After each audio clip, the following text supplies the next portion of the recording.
우리가 요즘 예배에 대해서 함께 말씀을 나누고 있습니다. 올해 주제가 뭐죠? 올해 주제 온 마음으로 온 삶으로 하는 예배. 올해는 예배에 집중하는 거예요. 여러분 중에 계속 우리 교회를 나왔던 분들은 언제 우리가 예배에 집중 안 했냐, 맨날 그 얘기만 하시네, 이렇게 말씀하실지 모르지만 우리 그리스도인이 가장 먼저 집중해야 될 부분 중에 하나는 예배에 집중하는 거예요. 예배에 실패하면 나머지 신앙생활 아무리 잘한다고 해도 사실은 그건 가짜에 불과할 수밖에 없어요. 그러니까 예배에 집중해야 돼요. 그러니까 온 마음으로 또 그 삶으로 드려지는 예배가 우리 삶 가운데 드러나야 합니다.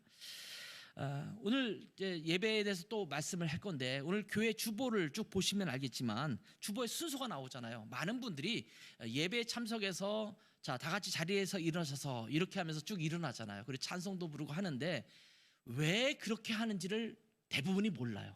그냥 하라고 하니까 일어서서 찬양 부르고, 또 앉으려니까 앉고, 또 이 순서 하라니까 하고, 그렇게 하는 뿐이지 예배 순서가 왜 이렇게 짜여졌는지를 명확히 아는 사람들은 거의 없어요. 교회를 다니신 분도, 오랫동안 다니신 분도 교회에서 훈련 시간에 예배가 어떤 것이냐를 배우는 경우도 있지만, 대부분의 분들은 그런 것들을 배운 적이 없기 때문에 예배가 왜 이렇게 드려지는지 모르고 그냥 늘 따라하던 대로, 전통적으로 했던 대로 그냥 예배를 하는 것이거든요. 자, 이 예배 순서를 보면 우리 교회 예배 순서도 사실은 성경의 모형에 따라서 따라서 그 예배 순서를 짜고 있는 것입니다. 그 대표적인 예가 지난주에 말씀드렸다시피 이사야서 6장 말씀이라고 했잖아요. 이사야 선지자가 하나님의 영광스러운 보좌를 봤습니다. 하나님의 임재가 있고 그 영광스러움을 봤어요. 그리고 영광스러움 본 다음에 이어지는 게 뭐라고 그랬어요? 찬양과 경배라고 그랬잖아요. 거룩하다, 거룩하다, 거룩하다. 그 영광이 온 땅에 가득하다. 이렇게 찬양하고 경배합니다. 찬양하고 경배하다 보니까 뭘 느꼈다고요? 나의 초라한 모습, 내 죄악을 느꼈어요. 그래서 죄를 자백하고 또 하나님이 그 죄를 용서하시는 것으로 이어집니다. 자, 그리고 나서 내 죄가 용서받고 청결하게 되었을 때 이어지는 것이 무엇이었을까요? 이사야서 말씀을 보면 다른 성경에도 비슷하지만, 다른 그 예배의 모형도 비슷하지만 대표적인 예를 이사야서 6장이라고 말씀드렸잖아요. 이사야 6장 8절에 보면 이렇게 말씀합니다. 내가 또 주의 목소리를 들으니. 자, 죄를 회개하고 용서를 받은 다음에 나타나는 게 뭐였어요? 하나님의 목소리를 듣는 겁니다. 하나님의 말씀이 선포되고 그 말씀을 청정하는 것입니다. 내가 누구를 보내며 누가 우리를 위하여 갈고, 이렇게 말씀하시죠. 하나님의 말씀의 선포입니다. 메시지의 선포입니다. 그리고 나서 내가 여기 있습니다, 나를 보내주십시오, 이러면서 말씀에 대한 응답으로 이어지는 것, 또 헌신으로 이어지는 것을 보게 되죠. 우리의 예배도 마찬가지죠. 하나님의 임재를 바라보며 하나님 앞에 찬양과 경배를 드리고, 이어지는 순서는 죄를 자백하고 그 용서를 하나님 앞에 경험한 이후에 그 다음에는 하나님의 말씀 선포로 이어지는 것입니다. 자, 오늘은 이 예배 중에서 말씀에 대한 부분을 함께 나누려고 합니다. 저는 설교자로서 여러 곳을 방문해서 설교할 기회들이 종종 있었습니다. 저는 부흥사도 아닌데, 부흥사가 아닌 목사님들이 여러 교회 가서 말씀을 전할 기회는 별로 많지는 않잖아요. 그런데 저는 부흥사도 아니면서 많은 교회들을 방문해서 설교할 기회들이 참 많았습니다.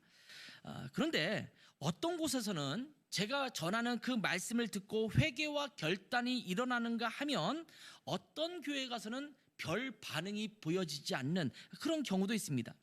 때로는 똑같은 성경 본문을 가지고 똑같은 내용을 가지고 설교했음에도 불구하고 그 반응이 굉장히 다른 경우를 종종 보게 됩니다. 물론 설교자에게는 설교하는 환경에 따라서 매우 다른 느낌을 가질 때가 있어요. 그러니까 낯선 환경에서 좀 설교하다 보면 어떤 때는 좀 괜히 자꾸 이렇게 말씀을 전하는 데 있어서 어려움을 겪는 경우도 좀 있을 수 있습니다. 분위기가 좀 어색하면 설교자에게 심리적인 부담들이 있을 수 있잖아요. 그리고 제가 말씀을 준비해서 가는데 그 공동체에게 맞지 않는다라는 생각을 제가 설교하면서 가질 때가 있거든요. 그러면 굉장히 힘들어요. 내가 이 교회에 이런 말씀을 전해야겠다라고 생각하고 갔는데 분위기가 전혀 그러지 못하면 굉장히 힘들 때도 있어요. 설교자가 성령님께 충분히 의존하지 않으면 그럴 때가 종종 있습니다. 그런데 제가 말씀드리는 것은 그런 변수도 별로 없고, 성령님을 의지하면서 설교한 것도 분명함에도 불구하고 그 반응이 신통치 않을 때가 있다라는 말씀입니다. 그런가 하면 똑같은 공동체 안에서 똑같이 설교를 하고 있음에도 불구하고 이 안에 예배드리고 있는 사람들이 서로 다른 반응을 보일 때도 있죠. 어떤 사람은 시큰둥하게 졸면서 그렇게 예배 설교를 듣는 사람이 있는가 하면 어떤 사람은 초롱초롱한 눈을 가지고 아주 무슨 빨아들이듯이 말씀을 듣는 분들도 있을 수 있습니다. 자, 왜 이런 현상이 일어날까? 결국은 여러 가지 다른 이유들이 혼재해 있겠지만 그중에 가장 중요한 것이 무엇일까 생각해 보면 가장 큰 요인은 듣는 자의 마음 상태, 듣는 자의 영적인 상태가 아닌가 이런 생각을 하게 됩니다. 저도 다른 사람의 설교를 많이 듣는 편인데 어떤 때는 상당히 설교를 들으면서 지루하게 느껴질 때도 있습니다. 시종일관 같은 톤으로 마치 책을 읽듯이 그냥 조용하게 설교를 하시는 분들을 들으면 내용은 참 좋은데 계속 듣는 소리 때문에 그냥 자연스럽게 졸려지는 경우도 있죠. 때는 논설조로 하시는 딱딱한 설교를 들을 때도 있습니다. 또 가장 어려운 거는 횡설수설하는 설교, 도대체 이 뭘 얘기하고자 하는 것인지 잘 모르는 그런 설교를 들을 수도 있어요. 그러니까 한마디 한마디 들으면 다 좋은데 그것을 연결해 놓으면 도대체 오늘 뭘 가지고 설교하신 것인가 라고 하는 것을 모를 때가 있어요. 자, 이런 것들을 들을 때 보면 참 어렵고 힘들 때도 있어요. 그런데 제가 말씀드리고자 하는 것은 그럼에도 불구하고 저는 그 설교를 들을 때마다 하나님의 은혜가 될 때가 많습니다. 물론 그렇지 못할 때도 있죠. 딱딱한 어조로 어떤 때는 약간 횡설수설하는 것처럼 느껴지는데도 불구하고 은혜가 될 때가 더 많다라는 거예요. 제 자랑입니다. 제가 어떤 태도를 갖고 있는 거예요? 말씀에서 듣고자 하는 태도를 갖고 있는 거예요. 그러다 보니까 예배에 참석해서 어떤 분이 설교를 하면 저분이 지금 이 말씀을 전하려고 하는 거구나. 제가 찾아내는 거죠. 찾아내고 그것을 통해서 받을 은혜를 제가 찾아내는 것입니다. 그러면서 대부분의 경우 그 설교 중에서 하나님이 내게 주시는 메시지가 무엇인가를 발견할 때가 참 많았습니다. 자, 하나님의 말씀은 하나님의 뜻을 알아가기 위한 매우 소중한 통로입니다. 하나님을 가까이 하기 위해서는 우리가 주님과 끊임없이 교통해야 합니다. 여러분, 참된 그리스도인은 하나님과 끊임없이 교통하는 자입니다. 커뮤니케이션은 굉장히 중요합니다. 자, 부부가 서로 의사소통을 하지 않으면 진정한 부부라고 말하기가 어렵습니다. 서로 아주 귀중한 친구다, 내 소중한 친구라고 말하면서 서로 의사소통을 하지 않는다고 한다면 진정한 친구라고 말하기가 어렵습니다. 때로는 가족 안에서, 교회 안에서 서로 의사소통이 부족하다 이런 얘기를 하면서 한탄하는 경우를 많이 보지 않습니까? 그러면서 우리는 하나님과의 소통을 잘 하지 않는 경우가 참 많습니다. 사람들 사이에서 의사소통이 굉장히 중요하듯이 하나님과의 관계에서도 의사소통이 매우 중요합니다. 그래야 하나님을 제대로 알아갈 수 있기 때문입니다. 자, 그 통로가 무엇이냐면 기도와 말씀이에요. 말씀과 기도. 하나님과의 의사소통의 도구가 뭐라고요? 기도와 말씀이에요. 이 둘 중에 하나만 있다면 의사소통이라고 말하기가 어렵습니다. 왜냐하면 일방적이기 때문이에요. 물론 기도가 무엇이냐라고 정의하고 기도를 깊이 연구해 보면 기도는요, 우리가 하나님 앞에 드리는 간구만이 아니라 하나님께서 내게 말씀하시는 것을 포함해서 기도라고 말을 해요. 근데 많은 분들은 어떻게 생각하냐면 기도 그러면 내가 하나님 앞에 무엇인가 말하고 간구하는 거예요. 근데 많은 분들이 일방적으로 하나님 앞에 소통해요. 무슨 소리냐면 하나님 앞에 기도하는 시간은 한 10시간씩 갖는다고 치면 10시간씩 기도하면서 하나님 앞에 내 기도만 계속 하는 거예요. 하나님 이거 필요합니다. 이거를 봐주십시오. 세상이 이렇습니다. 우리 가정은 이렇습니다. 우리의 문제는 이겁니다. 계속 얘기를 해요.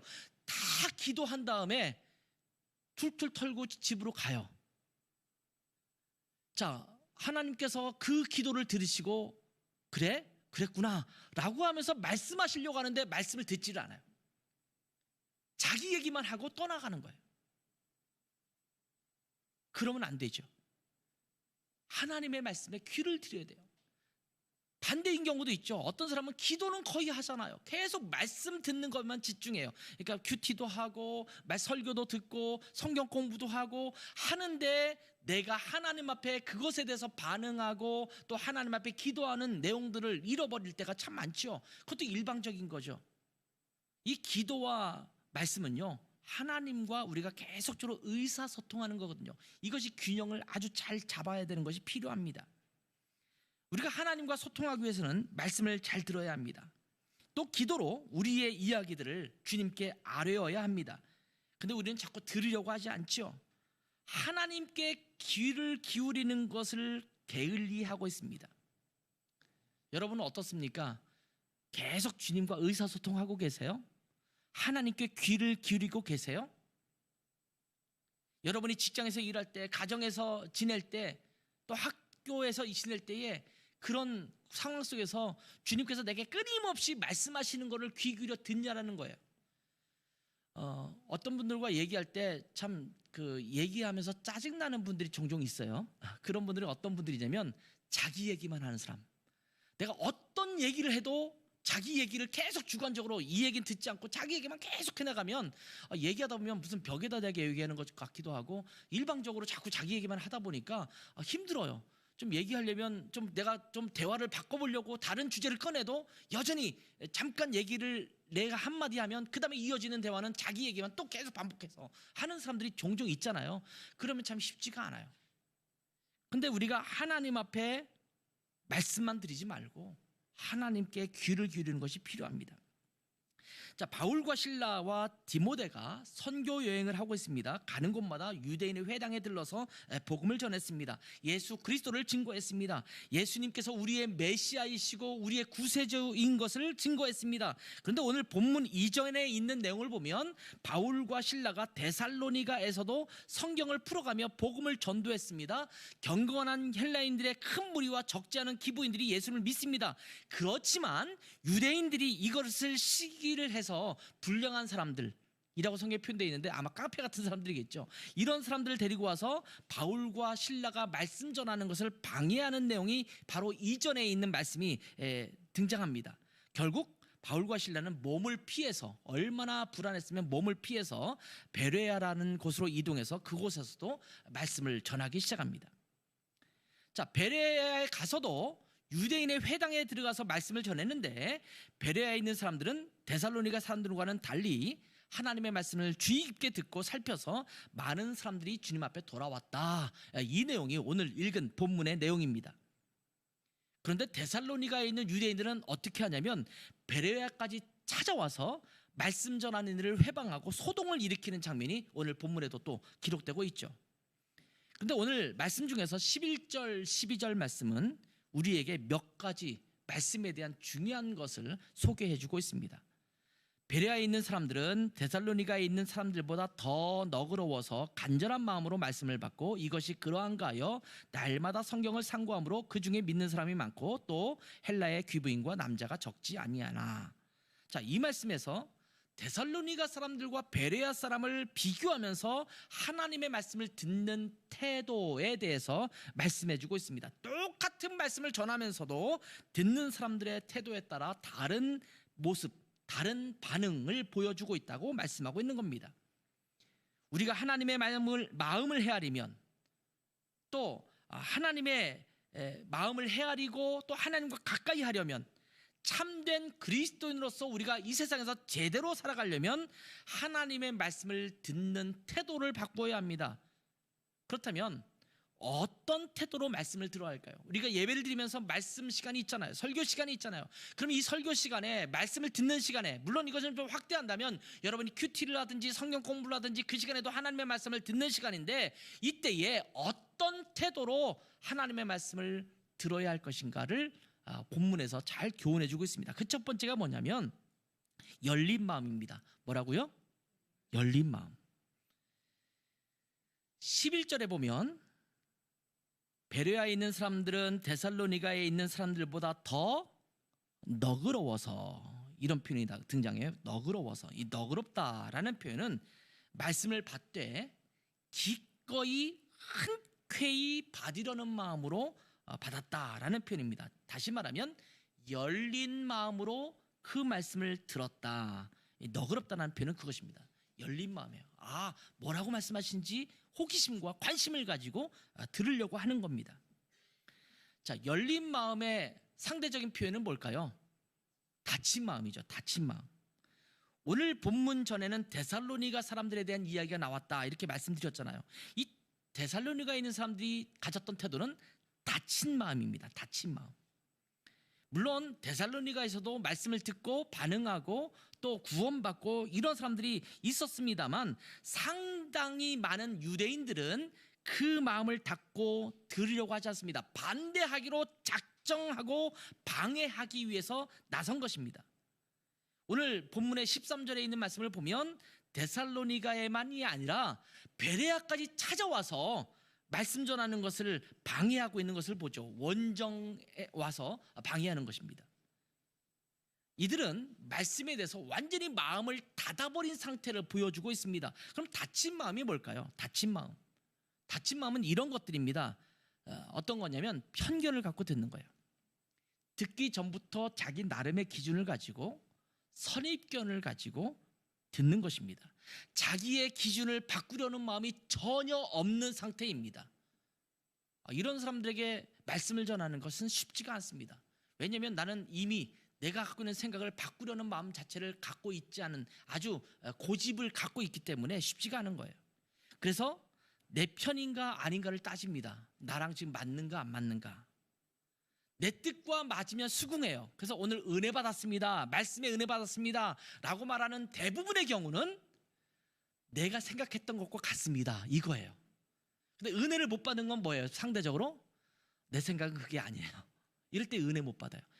똑같이 하나님의 말씀을 기준으로 해서 말씀을 선포했음에도 불구하고 이것은 나는 듣기가 좀 쉽지가 않아요. 나는 좀 마음에 안 들어요. 이러면 그 말씀에 대해서 은혜가 안 됐다라고 말하는 거예요. 그런데 어떤 거는 이거는 내 마음에 맞아. 내가 원래 원하는 거야. 그러면 은혜 받은 거예요. 그러니까 설교 시간에 사람들의 마음을 좀 이렇게 달래는 설교, 또 그들에게 축복의 이야기를 하고 이러면 굉장히 많은 사람들이 은혜 받았다는 표현을 많이 써요. 왜냐하면 나에게 좋은 말씀을 전했거든요. 근데 당신들은 이렇게 살면 안 됩니다. 죄를 지적하고 바꿔야 된다고 말하고 우리의 세대는 이런 태도를 가지고 살아야 된다고 도전하면 마음이 좀 불편해요. 그것을 은혜 받는 사람들은 마음밭이 좋은 거예요. 왜냐하면 내가 그렇게 살아야 된다는 것을 알고 자꾸 도전받고 나를 바꾸려는 생각을 갖고 있거든요. 근데 나를 안 바꾸려는 사람은 불편한 거예요. 이 정도나 적당히 신앙생활 하고 싶은데 왜 더 바꾸라고 하는 것이? 여러분, 우리 마음에 불편함을 갖는 것이 좋은 설교예요. 나를 불편하게 만드는 설교. 왜? 하나님의 말씀이 그렇습니다. 세상을 향하여 전해주는 하나님의 말씀은요, 우리를 불편하게 하는 거예요. 요즘 마태복음 묵상하고 있잖아요. 세상은 그리스도인들을 반대합니다. 세상은 그리스도인들을 거절합니다. 세상의 가치관과 하나님의 가치관은 완전히 달라요. 그러니 그들은 그리스도인답게 살려고 하면 불편한 거예요. 같이 회식하려고 해도 불편하고 뭔가 좀 대충 꼼수를 부려서 뭔가 진행하려고 하는데도 불편하고 그런 거예요. 세상이 불편하지 않는 그리스도인들은 내가 뭔가 잘못되지 않았나라고 생각하는 것이 어쩌면 맞는 말일지도 몰라요. 편견을 갖고 내 뜻이나 내 생각에 맞지 않으면 거절하는 태도, 이것이 닫힌 마음입니다. 또한 교만한 마음으로 듣는 겁니다. 마치 자기가 모든 것을 알고 있다는 듯이 설교를 듣는 거예요. 그래서 말씀을 들으면서 재판관처럼 판단해 버립니다. 역시 자기의 기준이 있죠. 그 기준에 맞춰서 판단하는 겁니다. 그런 사람들의 특징은요, 성경이 아닙니다. 성경이 아니라 자기 경험과 지금까지 쌓아온 지식이 기준이 됩니다. 많은 분들이 비판하거나 뭔가 판단하려고 할 때 정말 성경을 진지하게 연구했던 사람들은 드물어요. 제가 목회하면서도 어떤 분들이 목사님 이거는 이래야 되잖아요, 저래야 되잖아요 말하는 분들 중에 많은 분들 중에서는 신학을 조금 공부했거나 학교를 좀 다녔다거나 뭐 책을 좀 몇 권 읽으신 분들 있잖아요. 우리가 신학교 다니면서 농담처럼 하는 말이 있어요. 책 한 권 읽은 사람이 가장 무섭다. 이런 표현 쓰거든요. 왜냐하면 그 책에 있는 내용만 알아요. 그러니까 다른 거는 더 몰라. 그러니까 그 책만 가지고 기준을 갖고 판단하려고 하다 보니까 폭넓은 세계를 이해를 못하는 거거든요. 이것이 교만한 마음입니다. 그래서 판단을 쉽게 합니다. 아예 처음 부분을 듣고 판단하기도 하죠. 여러분, 이 교만한 마음은 다친 마음을 갖게 만드는 겁니다. 그런가 하면 매우 주관적으로 듣는 태도도 다친 마음입니다. 하나님의 말씀이 객관적 기준이 되어야 됩니다. 그런데 자기 생각에 더 많이 관여돼요. 그래서 내가 갖고 있는 생각을 가지고 성경을 해석해요. 그러니까 성경이 계속 흐트러지는 거예요. 근데 그 기준은요, 사실은 전체 성경을 보고 꿰뚫고 있을 때는 여기서는 맞는데 저기서는 틀려요. 그러니까 이 부분은 굉장히 위험할 수가 있습니다. 처음부터 마지막까지 꿰뚫어서 같은 일관성 있는 태도를 갖고 있다면 문제가 없어요. 그런데 그렇지 않은 경우가 있거든요. 그래서 구약 성경은 이 구약 제도 구약 시대의 말씀이기 때문에 우리와는 실정이 안 맞아요. 이렇게 표현하는데, 여러분, 신약 성경은 우리 실정이 맞습니까? 이미 2000년 전 얘기 아닙니까? 신약 성경도 우리 실정이 안 맞아요. 그렇게 실정과 따져서 성경을 찾아서 해석하려고 하다 보면 성경에 있는 것들은 다 내어버려야 될 것이 더 많습니다. 그렇지 않거든요. 하나님께서 우리에게 주신 원리와 또한 기준이 있거든요. 자, 그렇다면 열린 마음은 무엇일까요? 열린 마음은 수용하려는 마음을 갖는 것입니다. 말씀을 잘 듣는 것입니다. 듣는다는 것은 집중해서 듣는 거예요. 이런 자들은 판단하는 자세가 아니라 분별하는 자세로 듣습니다. 판단과 분별은 달라요. 분별은 반드시 해야 돼요. 왜냐하면 잘못된 것이 전해질 수 있잖아요. 실수할 수 있으니까. 그럼 분별해야 되죠. 그러나 판단하는 것은 아닙니다. 판단하는 것은 거부하려는 태도가 밑에 깔려 있는 것입니다. 그러나 분별하는 것은 어떤 태도냐면 제대로 받아들이기 위한 태도예요. 판단은 뭐라고요? 거부하려는 마음 때문에 판단하는 거고, 분별은 제대로 받아들이려고 하기 때문에 하는 것이 분별이거든요. 그러니까 여러분이 지금 분별하고 있는 것인지 판단하려고 하고 있는 것인지를 살펴봐야 합니다. 열린 마음은 또한 객관적 자세를 가지고 있습니다. 우선은 들어보고 긍정적으로 접하는 것입니다. 내가 틀린 생각을 갖고 있을 수도 있다라는 생각을 갖는 것입니다. 나를 바꿀 수도 있어야 된다라는 마음을 가지고 듣는 것입니다. 물론 아까도 말씀드렸지만 분별력은 반드시 필요합니다. 그러나 말씀드렸다시피 분별력이라는 것은 어떤 태도라고요? 제대로 받아들이기 위한 태도입니다. 중요한 것은 전해지는 그 말씀이 누구의 권위에 의해서 나오는 것이냐라는 것입니다. 여러분, 하나님의 말씀에 권위를 두고 그 말씀의 근거로 해서 전해지는 말씀은 우리가 아멘으로 받아야 돼요. 그런데 그것이 아니라 마치 설교자의 권위가 거기에 덧붙여진다든지 내 자리라든지 아니면 내 학식이라든지 이런 것들이 덧붙여서 전해진다면 잘못된 권위에서 나오는 것이겠죠. 그러나 하나님의 권위에서 나오는 것, 하나님의 말씀, 성경에서 전해지는 것이라고 한다면 열린 마음으로 듣는 태도가 필요합니다. 여러분, 말씀을 들을 때 너그럽게 듣는 여러분 되시기 바랍니다. 두 번째로 어떤 태도로 말씀을 들어야 되느냐? 두 번째는요, 간절한 마음으로 반응하는 것입니다. 자, 11절을 다시 한번 읽어볼까요? 같이 한번 읽을게요. 시작. 베레아에 있는 사람들은 데살로니가에 있는 사람들보다 더 너그러워서 간절한 마음으로 말씀을 받고 이것이 그러한가 하여 날마다 성경을 상고함으로. 자, 베레아 사람들은 어떻게 했냐면 말씀을 너그럽게 받는데 어떤 태도를 갖고 받았냐면 간절한 마음으로 말씀을 받았다라는 거예요. 자, 간절한 마음이라는 말은 무슨 말이냐면 기대하는 마음입니다. 갈급한 심령을 말하는 것입니다. 우리나라 말에도 속담에 목마른 자가 우물을 판다, 이런 옛 속담이 있잖아요. 이런 사람들은 보다 적극적으로 말씀을 향해서 나아가고 있다라는 말씀입니다. 우리는 예배 때 말씀을 듣습니다. 근데 앉아서 듣습니다. 그러면 서서 들어야 되냐? 그런 의미가 아니에요. 들려지면 듣는다라는 거예요. 들려지면 듣습니다. 그리고 그게 아니면 그냥 지나쳐 버립니다. 그런데 간절한 마음으로 말씀 듣는다라는 말은 무슨 말이냐면 적극적으로 듣는다라는 말씀입니다. 여러분, 영화를 보거나 또한 노래를 들을 때도 그저 편안한 마음으로 보고 들을 수가 있습니다. 그렇잖아요. 음악을 틀어놓고 내 일을 한다든지 뭐 이렇게 할 수 있잖아요. 영화를 보면서도 그럴 수 있잖아요. 제 아내가 가끔씩 영화를 집에서 보는데 영화에 집중하지 않습니다. 계속 부엌에서 일하면서 일하고 저 일하면서 그냥 틀어놓고 보는 거예요. 그러니까 그렇게 보는 뛰어난 능력을 갖고 있어요. 근데 저는 그런 능력이 없어요. 저는 영화를 본다 그러면 그렇게 못해요. 딱 소파에 제대로 앉아서 집중해서 봐야 돼요.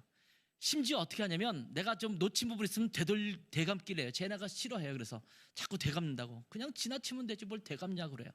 저는 책을 볼 때도 그렇습니다. 좀 꼼꼼히 읽는 편이에요. 물론 모든 책을 다 그렇게 읽지 않지만 어떤 책을 읽을 때는 굉장히 꼼꼼하게 읽고 이해가 안 되면 다시 또 앞부분 돌아갔다가 다시 되돌려 보기도 해요.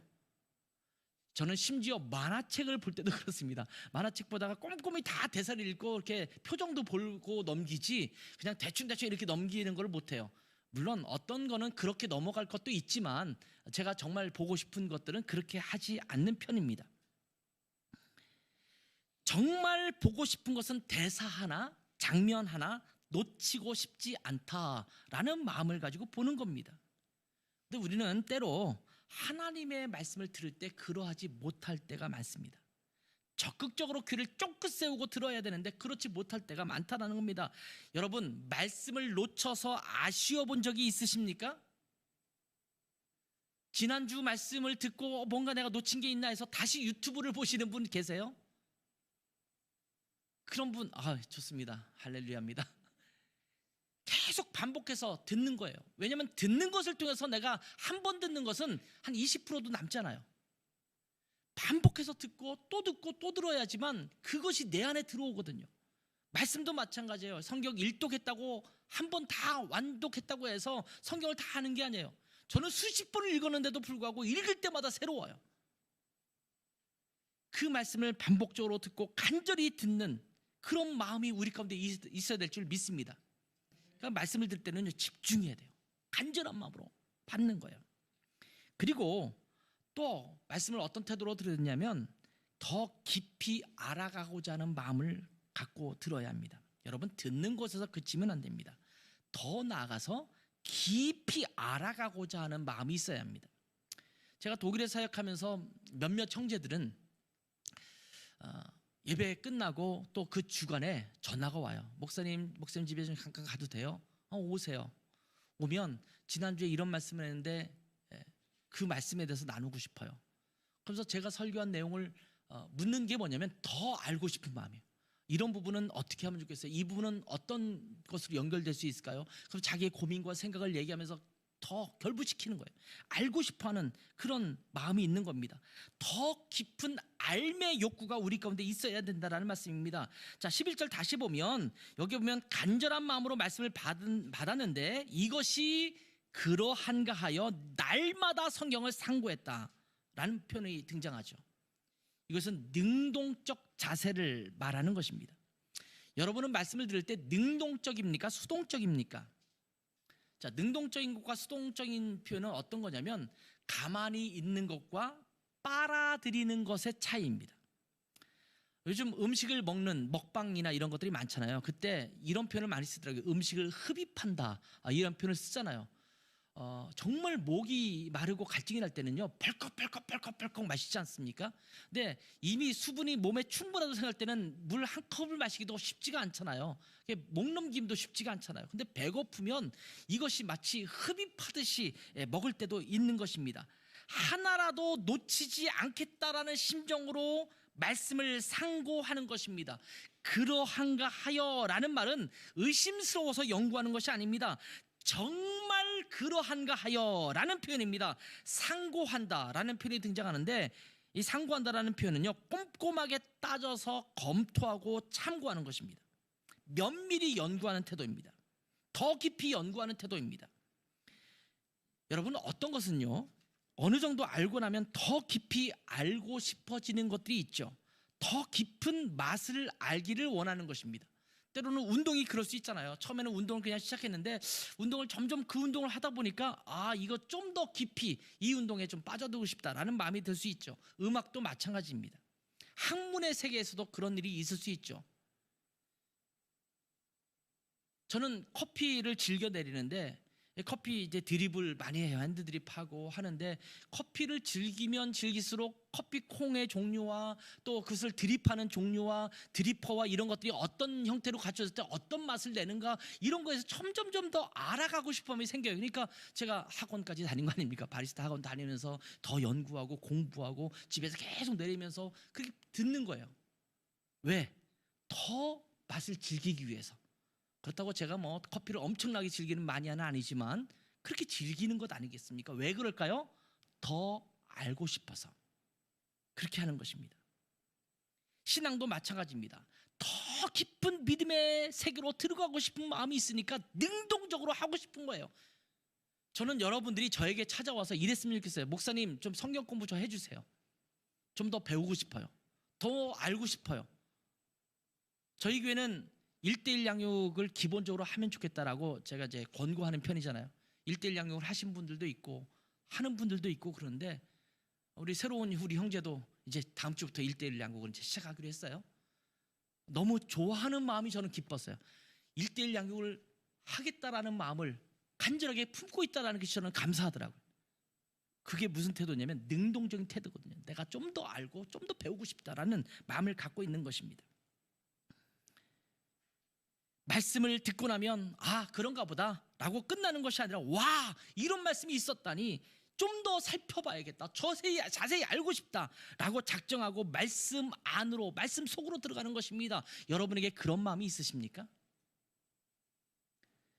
예배 때마다 그런 충동이 내 마음 가운데 생기는 여러분 되시길 주님의 이름으로 축원합니다.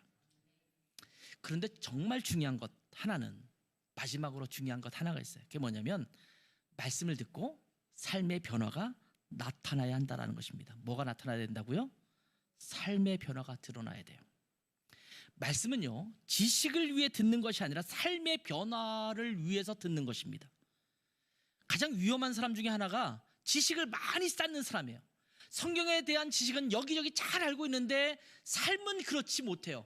그런 사람들은 그 지식을 어떤 도구로 사용하냐면 다른 사람을 판단하고 정죄하는 일에 사용하기 시작합니다. 비판하는 일에 사용하기 시작합니다. 정말 위험한 사람들입니다. 5개를 알고 5개를 실천하는 사람이 100개를 알고 5개도 실천 못하는 사람보다 훨씬 나은 사람이거든요. 예전에 제가 교육학을 공부하면서 성경학습이 삶의 변화에 이르러야 된다 이런 이야기를 이야기하면서 스토리의 구조에 대해서 배운 적이 있습니다. 이 스토리는 제가 이제 강의할 때도 많이 써먹는 구조이기도 한데 보면 소문자 S로 시작하는 스토리가 있죠. 그다음에 가운데는 앞에 S자가 대문자로 쓰여졌어요. 끝에는 또 다시 소문자 S로 시작되는 스토리입니다. 뭐 이야기라고 말할 수 있는데 한국말에는 이런 대문자 소문자가 없으니까 조금 어려워요. 여러분 God이라고 할 때도 God, 또 God 그냥 소문자로 쓰면 그냥 신들을 이야기할 때 God이란 말 쓰지만 하나님을 표현할 때는 중간에 어디에 들어가든지 대문자 G를 쓰지 않습니까? 그래서 God이라고 대문자 G를 쓰면 하나님, 우리 하나님, 유일하신 그분을 이야기할 때 God이라고 써요. 그런 거랑 똑같습니다. 스토리는 뭐냐면 나의 삶의 이야기입니다. 내가 넘어지기도 하고 삶의 문제를 갖고 있기도 하고 고통스러워하는 삶의 모습도 있고 고민하는 부분도 있고 이런 내 삶의 이야기 있어요. 가정과 직장과 모든 삶에서 드러나는 이야기들이 있어요. 이 이야기를 가지고 어디로 들어가냐면 대문자 스토리는 하나님의 말씀입니다. 하나님의 이야기입니다. 하나님의 이야기로 내 이야기를 갖고 들어가는 거예요. 그리고 그 말씀 안에서 부딪히고 같이 뒤섞이면서 고민하면서 어디로 드러나면 내 삶의 이야기로 다시 나가는 변화된 나의 삶. 그래서 학교에서, 직장에서, 내 삶의 터전, 가정에서 변화된 내 모습이 나타날 때 진정한 학습이 일어났다 이런 표현을 쓰고 있거든요. 여러분 하나님의 말씀을 들으면, 하나님의 말씀을 접하면 내 삶의 변화가 일어나는 것이 정상이라는 말입니다. 우리는 수십 년 동안 교회 다니고 수십 년 동안 매주 설교를 들었는데 왜 이렇게 성장이 안 일어나는지 몰라요. 심지어 우리의 육신도 젖을 먹고 이유식을 먹고 밥과 김치만 먹어도 몸이 쑥쑥 자라지 않습니까? 근데 믿음을 갖고 있으면서 계속 초보자의 모습만 갖고 있고 자라지 않는 우리의 모습이 볼 때가 너무나 많지 않습니까? 이사야 선지자도 하나님의 말씀을 듣고 어떻게 반응합니까? 다시 이사야 6장 8절을 보면 또 주의 목소리를 들으니 주께서 이르시되 내가 누구를 보내면 누가 우리를 위하여 갈고 이렇게 하시니 그때에 내가 이르되 내가 여기 있나이다 나를 보내소서 이렇게 응답합니다. 하나님의 말씀이 전해지자 그 말씀을 듣고 가만히 주저앉아 있는 것이 아니라 내가 여기 있습니다. 필요하다면 나를 보내주십시오. 내가 헌신하겠습니다. 이런 고백으로 나아가지 않습니까? 오늘 본문 12절 말씀에는 베레아 사람들이 이렇게 말씀을 상고한 결과를 보여주고 있습니다. 뭐라고 표현되어 있냐면 그 중에 믿는 사람들이 많고 헬라의 귀부인과 남자가 적지 아니하다 이렇게 말합니다. 이 표현은요 예수님을 주인으로 삼게 된 사람들이 많아졌다라는 표현입니다. 예수님을 주님으로 따르는 자들이 생겨났다라는 표현입니다. 더 이상 자기가 주인이 아니라 예수 그리스도를 주인으로 삼는 자들이 많이 생겨났다라는 말씀입니다. 초대교회 때에 예수님을 믿는다라는 것은 단순히 교회에 출석하는 것을 의미하지 않습니다. 삶이 송두리째 바뀌는 것을 의미합니다. 심지어 목숨까지 잃을 수 있다는 것을 감수하는 삶을 살게 되는 것이 예수님을 믿는 것입니다. 지금의 교회 다니는 것과 완전히 차원이 달라요. 이때의 교회를 다닌다는 것, 예수를 믿는다는 것은요 순교할 각오를 하는 믿음의 결단이에요. 삶의 변화가 등장한 겁니다. 말씀을 듣고 묵상하고 연구한 결과로 그들은 이름뿐인 그리스도인이 아니라 삶을 송두리째 하나님께 드린 그리스도인이 되었다라고 말씀하고 있는 겁니다. 이것이 말씀을 듣는 참된 그리스도인의 태도입니다. 자, 올해 하나님을 온전히 예배하고 하나님을 가까이 하고 싶으십니까? 참된 그리스도인으로서 성장하고 싶으십니까? 그렇다면 이제부터 말씀을 귀 기울여 들어야 합니다. 적극적으로 듣고 간절한 마음으로 듣고 능동적으로 들어야 합니다. 듣게 되면 듣고 아니면 말고 이런 태도가 아니라 정말 찾아서 간절히 들어야 합니다. 그리고 그 말씀에 걸맞은 삶으로 나아가시는 여러분 되셨으면 좋겠습니다. 그래야 하나님의 백성다운 것입니다. 그리스도인다운 것입니다. 하나님의 말씀을 사모하는 이런 사람들을 통해서 하나님께서 일하실 줄 믿습니다. 이 축복이 여러분과 우리 라이트하우스 고향 공동체에 온전히 임하기를 축복합니다. 기도하겠습니다. 잠깐 기도하면서 마음을 다하여 주님 앞에 좀 기도하는 시간 좀 갖도록 하겠습니다. 여러분은 말씀을 어떤 태도로 지금 현재까지 대하고 있었습니까? 예배에 참여하면서 하나님을 경배하고 예배하고 이렇게 했지만 그 시간에 들려지는 하나님의 말씀이 여러분에게 정말 레마, 하나님의 레마로서 우리에게 선포된 말씀으로 우리의 삶을 바꾸는 말씀으로 들려지도록 내가 간절히 주님의 말씀을 듣고 있었는지를 다시 한번 살펴봤으면 좋겠어요. 머릿속에 지식을 쌓는 것이 아니라 내 삶이 바뀌는 그 말씀으로 적극적으로 듣는 내 태도가 되기를 간절히 소망하는 마음이 필요하지 않습니까? 잠깐 이 시간 그런 기도를 드렸으면 좋겠어요. 각자 하나님 내 말씀을 듣는 태도가 이렇게 바뀌어지게 도와주십시오. 말씀이 제 삶을 흔들게 도와주십시오. 제가 간절한 마음으로 너그러운 태도로 말씀을 접하게 도와주시고 그 말씀이 정말 그런가 깊이 연구하는 마음이 있게 도와주시고 그 삶이 나의 삶을 바꾸는 능력의 말씀이 되게 하옵소서. 이런 기도를 잠깐 드리는 시간 갖도록 하겠습니다. 함께 기도합니다. 아버지 하나님, 이 시간 우리의 마음과 뜻을 하나님 앞에 굴복시킵니다.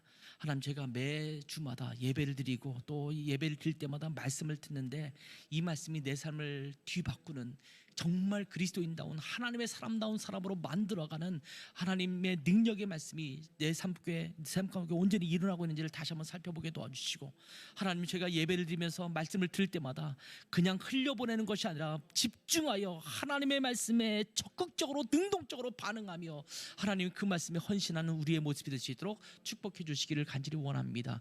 하나님, 그래서 우리 라이트하우스 고향 공동체가 말씀을 듣고 말씀에 변화되는 삶의 공동체가 될 수 있도록 축복해 주시옵소서. 하나님, 우리 모든 성도들이 그러한 태도로 믿음의 성장이 일어나는 놀라운 축복과 은혜가 누려지게 하옵소서.